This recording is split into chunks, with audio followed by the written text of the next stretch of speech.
அனைவருக்கும் வணக்கம். உங்களுக்கு மறு இருக்கா? இதோ அதனை போக்குவதற்கு வலி இல்லாத வீட்டு வைத்தியம். ஸ்கின் டேக் என்பது சின்ன மென்மையான சரும நிறத்தில் வரும் தோல் மருக்கள் வளர்ச்சி.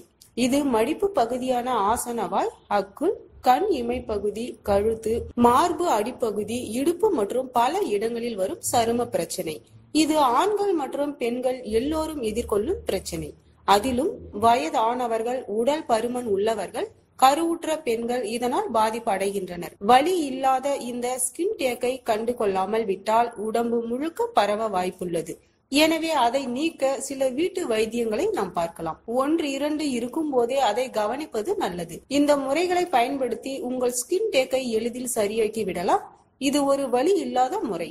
இதை வழக்கமாக பயன்படுத்தினால் நல்ல பலனை காணலாம். தயவு செய்து உங்கள் ஸ்கின் டேக்கை பிடுங்கவோ கிள்ளவோ செய்யாதீர்கள். அது உங்களுக்கு மோசமான விளைவுகளை ஏற்படுத்த வாய்ப்புள்ளது. சரி, இப்பொழுது அந்த வீட்டு வைத்திய முறைகளை நாம் பார்க்கலாம்.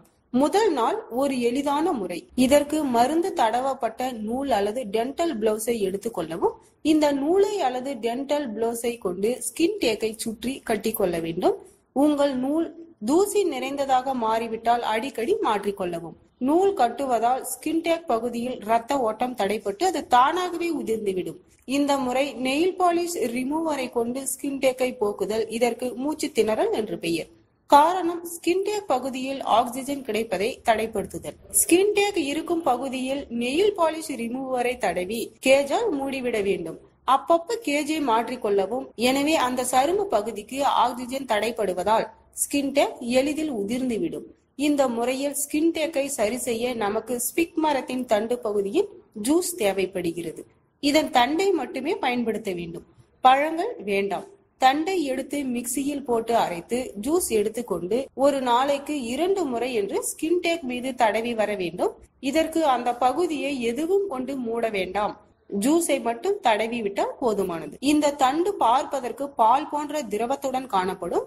இது ஸ்கின் டேக்குக்கு மிகவும் சிறந்தது. இந்த தண்டின் பாலை ஸ்கின் டேக் மீது தடவி நன்றாக காய்ந்த பிறகு ஒவ்வொரு தடவையும் தடவ வேண்டும். காய காய தொடர்ந்து தடவ வேண்டும். விட்டமின் இ மாத்திரைகளை உடைத்து ஸ்கின் டேக் உள்ள பகுதியில் தடவலாம். அல்லது விட்டமின் இ ஆயிலை தடவி மசாஜ் செய்ய வேண்டாம். இந்த முறையை ஸ்கின் டேக் போகும் வரை செய்யலாம். விட்டமின் இ ஆயில் தடவுவதற்கு முன்னால் ஸ்கின் டேக் பகுதியை நன்றாக சுத்தப்படுத்தவும். இந்த ஆயில் மார்க்கெட்டிலும் கிடைக்கின்றன. இல்லை என்றால் வீட்டிலும் தயாரிக்கலாம். ஆர்கனோ மற்றும் ஆலிவ் ஆயிலை எடுத்து நன்றாக கலந்து 1 மாதத்திற்கு வைக்க வேண்டும். உங்கள் ஆர்கனோ ஆயில் ரெடி. இதை ஸ்கின் டேக் பகுதியில் தடவி வந்தால் சரியாகிவிடும். நீர்ம நிலை அயோடின் ஸ்கின் டேக்கை சரி செய்ய உதவுகிறது. அதிகமாக இதை தடவினால் பாதிப்பு ஏற்படும். எனவே இதை காது குடையும் பட்ஸை கொண்டு ஸ்கின் டேக் பகுதியில் தடவலாம். மேலும் கொஞ்சம் தேங்காய் எண்ணெயை தடவி விட்டு அதன் மேல் இந்த அயோடின் சொட்டை தடவலாம். நண்பர்களே, மறு உள்ள நபர்கள் இந்த வழிமுறைகளை பின்பற்றுங்கள். உங்களுக்கு முழுமையான நிவாரணம் கிடைக்கும். இந்நிகழ்ச்சி உங்களுக்கு பிடித்திருந்தால் லைக், கமெண்ட் அண்ட் ஷேர் பண்ணுங்க. மறக்காம இந்த சேனலை சப்ஸ்கிரைப் செய்யுங்க. மேலும் இது போன்ற இன்னும் பல நிகழ்ச்சிகளை தெரிந்து கொள்வதற்கு தொடர்ந்து இணைந்திருங்கள் எங்களது இணையதளத்தோடு. நாம் மீண்டும் சந்திப்போம். நன்றி.